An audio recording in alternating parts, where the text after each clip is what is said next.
For this reason, the descriptions of the human embryo in the Quran cannot be based on scientific knowledge in the 7th century. The only reasonable conclusion is that these descriptions were revealed to Muhammad from God. He could not have known such details because he was an illiterate man with absolutely no scientific training. And among the children today, this morning, it was 801 children either killed or injured. 101 children have been killed. So these numbers are contradictory to everything the Israelis do.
On embryology. Professor Keith Moore is one of the world's prominent scientists in the fields of anatomy and embryology, and is the author of the book entitled The Developing Human, which has been translated into 8 languages. The book is considered a scientific reference work and was chosen by the Special Committee in the United States as the best book authorized by one person. Dr. Keith Moore is the professor of anatomy and cell biology at the University of Toronto in Toronto, Canada. In 1984, he received the most distinguished award presented in the field of anatomy in Canada, the JCB Grant Award from the Canadian Association of Anatomists. He has directed many international associations such as the Canadian and American Association of Anatomists and the Council of the Union of Biological Sciences. Let's now listen to what Professor Keith Moore has to say about the revelations found in the Quran 1400 years ago, and what science has only recently been able to find out through detailed investigation. In the 1940s, Professor Streeter of the Carnegie Institute of Embryology in Washington, D.C., proposed a system for classifying the stages of human development. His system arranged human embryos in 23 numbered stages based on their differences in appearance. The Carnegie system of classification was used around the world until the 1970s, when a more refined system was proposed by Dr. Ronan O'Reilly of the Carnegie Institute of Embryology, now in San Diego, California. Intensive studies of the Quran and Hadith in the last 4 years have revealed a system for classifying human embryos that is amazing, since it was recorded in the 7th century AD. Although Aristotle, the founder of the science of embryology, realized that chick embryos developed in stages from his studies of hen's eggs in the 4th century BC, he did not give any details about these stages. As far as it is known from the history of embryology, little was known about the staging and classification of human embryos until the 20th century. For this reason, the descriptions of the human embryo in the Quran cannot be based on scientific knowledge in the 7th century. The only reasonable conclusion is that these descriptions were revealed to Muhammad from God. He could not have known such details because he was an illiterate man with absolutely no scientific training. The first stage is adapk, and you'll have to apologize for my pronunciation. This is from Surah Tariq 6. He is created from a drop emitted. This Arabic term refers to the forceful emission of fluids which occurs during ejaculation in the male and ovulation in the female. The male secretions, called semen, contain the spermatozoa, and the female secretions, called follicular fluid, contain the ovum. This is the stage of fertilization and the nutfa, and after this is what we call the zygote, referred to in the Quran as the nutfa, and the nutfa undergoes division, which we call cleavage, as it passes down the uterine tube. And so these are the stages of the nutfa here as it undergoes cell division.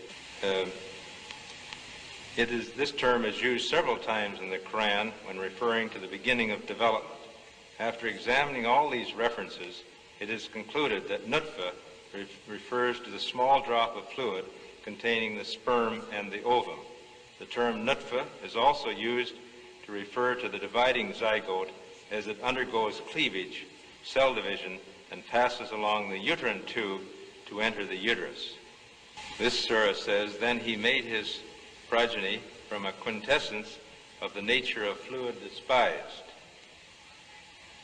Sulala is an Arabic term, refers to the gentle extraction of the germ or sex cells from the millions that are produced. There are 300 to 500 million sperms in the ejaculate of a healthy young male. Only one of these is extracted from the semen to fertilize the ovum. This shows a photograph of the millions of sperm when they are ejaculated, and only one of these several million sperms is drawn out, which is what is suggested by the word sulala. Now, the same in the case of the ovary. Only one ovum reaches maturity and is expelled from the ovary, and it is extracted from the many thousands that are available in the ovary. Again, the idea of extraction, or sulala. The next stage is Amshaj, Surah Ad-Der 2. Verily, we created man from a mixture of a germinal drop. Amshaj, then, is an Arabic term, is used in the Quran to describe the mixing of the sperms and the ovum. During fertilization, the ovum rotates within the fluid containing the sperms until one of them is successful in penetrating its covering layers, which we call the corona radiata and the zona pellucida, which is this layer here. I'll read it again in English. It's Surah Abasa 19. He created a new individual from nutfa and immediately planned and programmed him. That was the first one we had. Oh, there it is. So al-Khalq then is an Arabic term which means coming into being, and is used when referring to the fertilized ovum or zygote. Here you can see the nuclei from the sperm and the ovum uniting to form a new cell, which is the zygote or nutfa, and then here's the zygote or nutfa again, but it's just getting ready to divide into two cells, which we call the dividing zygote or the dividing nutfa. The next stage, al-Takdir, which is the same verse that was just repeated. This Arabic term means the determination of characters, and appears to refer to the fact that from the beginning the zygote or nutfa contains genetic factors in the chromosome, contain the genes which determine the color of the future person's eyes, hair, and skin, and all its other characteristics, such as the appearance of the face and the body. Al-Harth, Surah Al-Bagara, Ayah 223, your wives are as a tilth unto you. This Arabic term refers to the plowing of the earth and the sowing of the seed in it. This term is used in reference to sexual intercourse, plowing and implantation of the blastocyst, sowing of the seed. This analogy is a very good one, since the blastocyst develops root-like structures called chorionic villi, which derive oxygen and nutrients from the mother's blood, just as the roots of the plant, shown here, derive their nutrients from the soil. Next is Alica. Let's have the next slide. Alica is Sura al-Muminum Ayah 14. Then we created the drop into a leech-like structure. Then of that leech-like structure, we made a chewed-like substance. Alica refers to a leech-like appearance, especially at about 22 days, as shown in this slide. This is a leech, and this is the human embryo, about 23 days. I think you have to agree that the similarity between these structures is amazing, and that it is truly, the human embryo is truly leech-like. The leech-like embryo is attached to the chorionic sac, which is embedded in the maternal blood and attached to the maternal endometrium, or the lining of the uterus. This is the Mudga stage, from Surah al-Muminum, Ayah 1 to 14, and I repeated that before. Then we created the drop into a leech-like structure. Then of that leech-like structure, we made a chewed-like substance, which you can see here, and begins during the 6th week. Next stage is Al-Kissa Bil-Lan, Surah Al-Muminum, Ayah 14. Then we close the bones with flesh. So in the previous stage, then we had the bones, and then we covered the bones with flesh. So this Arabic term means a clothing with flesh, and after the bones form, they become surrounded or clothed by flesh or muscles, which acquire attachments to them. These muscle attachments permit movements of the skeleton to occur. Now this is the final stage of development called Al-Nasha. Then we developed of him another creation. Al-Nasha means growth or coming into being. This undoubtedly refers to the fetal period, when there is growth and differentiation of the embryo that developed in the embryonic period. The rate of body growth during the fetal period is remarkable, especially between the 9th and 16th weeks. You can notice how quickly it's growing in this Nasha stage, or fetal period as we call it. The next stage is Al-Qabliya. This surah says that the duration of pregnancy and separation is 30 months. This Arabic term refers to the viability or ability of the human fetus to survive outside the uterus. There is no definite time when survival of the fetus is assured, but it is generally accepted now that a fetus that is 24 weeks or older has a reasonable chance of survival. Survival of fetuses 22 to 24 weeks old has only become possible in the last 2 years, when better methods of providing care for premature infants were developed. So the period viable embryo or fetus would be here at 24 weeks. We used to say 26, 28, but now with better incubation, some babies at 24 weeks can survive, and we've even had some at 22 weeks, but this takes highly sophisticated incubation to do that. So this period then is the period of viability, or the ability of the human fetus to survive. The next stage is the Al-Hadana Al-Rahimia. This stage refers to the final stages of fetal development in the uterus, when the fetus could survive if born prematurely, but it remains in the uterus where it is supported or nourished by the mother. In most cases, therefore, the uterus acts as an incubator for the premature infant. Weight gain during these final weeks is phenomenal, as the fetus accumulates fat and is gradually prepared for birth.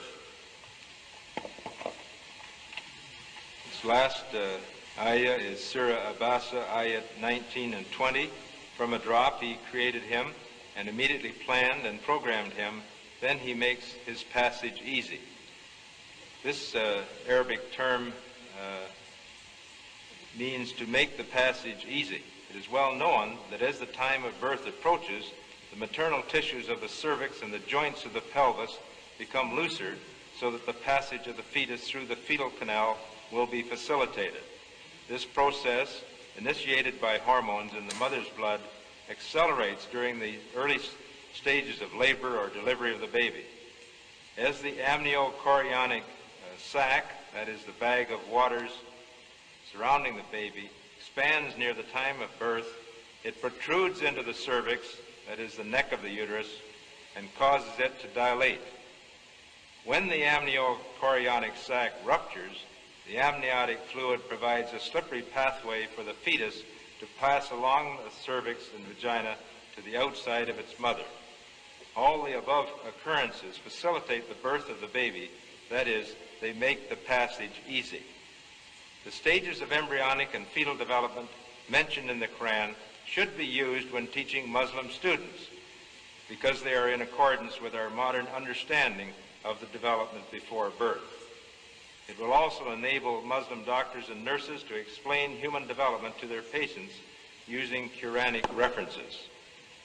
Muhammad could not have known these facts about human development in the 7th century because most of them were not discovered until the 20th century.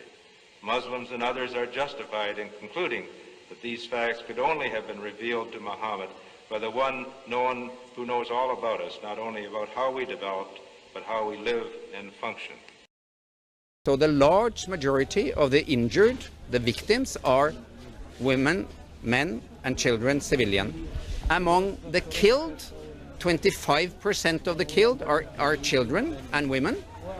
And among the children, today, this morning, it was 801 children either killed or injured. 101 children have been killed. So these numbers are contradictory to everything the Israelis.